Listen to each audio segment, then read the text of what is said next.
The Dispenser of Holy Water by Guy de Maupassant. He lived formerly in a little house beside the high road outside the village. He had set up in business as a wheelwright after marrying the daughter of a farmer of the neighborhood, and as they were both industrious, they managed to save up a nice little fortune. But they had no children, and this caused them great sorrow. Finally, a son was born whom they named John. They both loved and petted him, enfolding him with their affection, and were unwilling to let him be out of their sight. When he was 5 years old, some mountebanks passed through the country and set up their tent in the town hall square. Jean, who had seen them pass by, made his escape from the house, and after his father had made a long search for him, he found him among the learned goats and trick dogs, uttering shouts of laughter and sitting on the knees of an old clown. 3 days later, just as they were sitting down to dinner, the wheelwright and his wife noticed that their son was not in the house. They looked for him in the garden, and as they did not find him, his father went out into the road and shouted at the top of his voice, "Jean!" Night came on. A brown vapor arose, making distant objects look still farther away and giving them a dismal, weird appearance.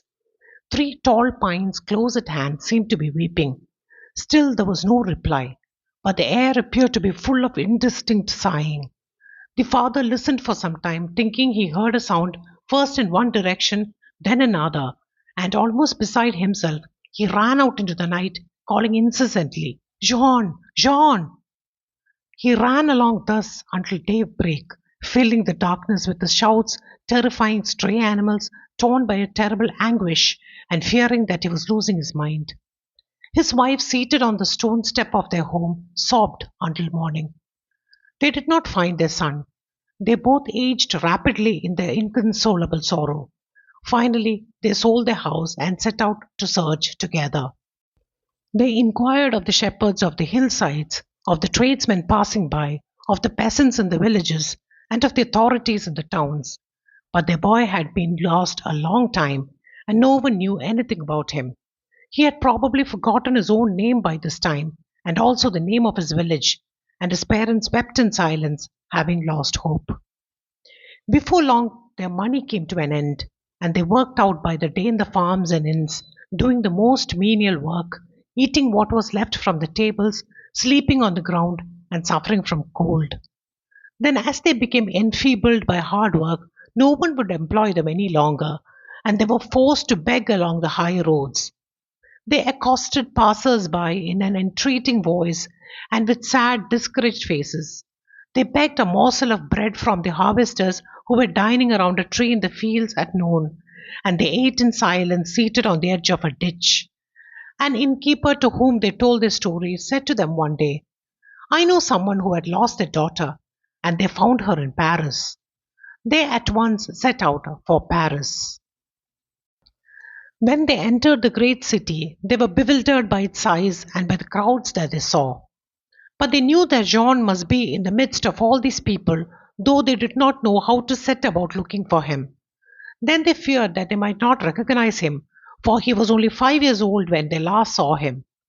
They visited every place, went through all the streets, stopping whenever they saw a group of people, hoping for some providential meeting, some extraordinary luck, some compassionate fate.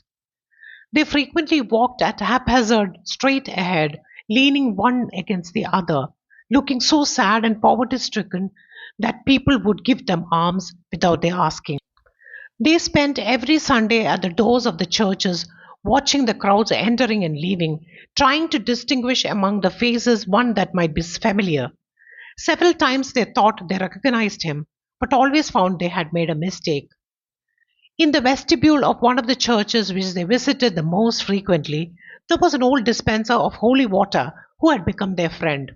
He also had a very sad story, and their sympathy for him had established a bond of close friendship between them. It ended by them all three living together in a poor lodging on the top floor of a large house situated at some distance, quite on the outskirts of the city, and the wheelwright would sometimes take his new friend's place at the church when the latter was ill. Winter came, a very severe winter. The poor holy water sprinkler died, and the parish priest appointed the wheelwright whose misfortunes had come to his knowledge to replace him. He went every morning and sat in the same place on the same chair, wearing away the old stone pillar by continually leaning against it. He would gaze steadily at every man who entered the church and looked forward to Sunday with as much impatience as a schoolboy, for on that day the church was filled with people from morning till night. He became very old, growing weaker each day from the dampness of the church, and his hope oozed away gradually. He now knew by sight all the people who came to the services. He knew their hours, their manners, could distinguish their step on the stone pavement. His interests had become so contracted that the entrance of a stranger in the church was for him a great event. One day, two ladies came in. One was old, the other young, a mother and daughter probably. Behind them came a man who was following them. He bowed to them as they came out, and after offering them some holy water, he took the arm of the elder lady. That must be the fiancée of the younger one, thought the wheelwright, and until evening he kept trying to recall where he had formerly seen a young man who resembled this one. But the one he was thinking of must be an old man by this time, for it seemed as if he had known him down home in his youth. The same man frequently came again to walk home with the ladies, and this vague, distant, familiar resemblance which he could not place worried the old man so much that he made his wife come with him to see if she could help his impaired memory. One evening, as it was growing dusk, the three strangers entered together. When they had passed, the old man said, "Well, do you know him?" His wife anxiously tried to ransack her memory. Suddenly she said in a low tone, "Yes, yes, but he is darker, taller, stouter, and is dressed like a gentleman. But, father, all the same, it is your face when you were young." The old man started violently. It was true. He looked like himself, and also like his brother who was dead, and like his father whom he remembered while he was yet young. The old couple were so affected that they could not speak. The three persons came out and were about to leave the church. The man touched his finger to the holy water sprinkler. Then the old man, whose hand was trembling so that he was fairly sprinkling the ground with holy water, exclaimed, "Jean!" The young man stopped and looked at him. He repeated in a lower tone, "Jean!" The two women looked at them without understanding.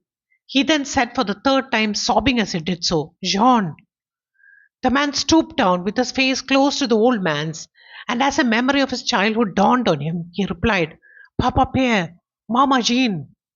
He had forgotten everything, his father's surname and the name of his native place, but he always remembered those two words that he had so often repeated, "Papa Pierre, Mama Jean." He sank to the floor, his face on the old man's knees, and he wept, kissing now his father and then his mother, while they were almost breathless from intense joy. The two ladies also wept, understanding as they did that some great happiness had come to pass. Then they all went to the young man's house, and he told them his story. The circus people had carried him off. For 3 years he travelled with them in various countries.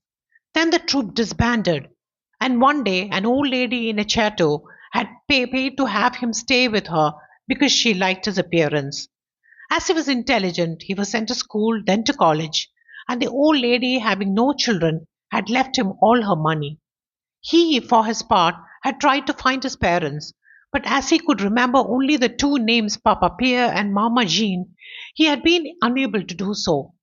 Now he was about to be married, and he introduced his fiancée, who was very good and very pretty. When the two old people had told their story in their turn, he kissed them once more. They sat up very late that night, not daring to retire, lest the happiness they had so long sought should escape them again while they were asleep.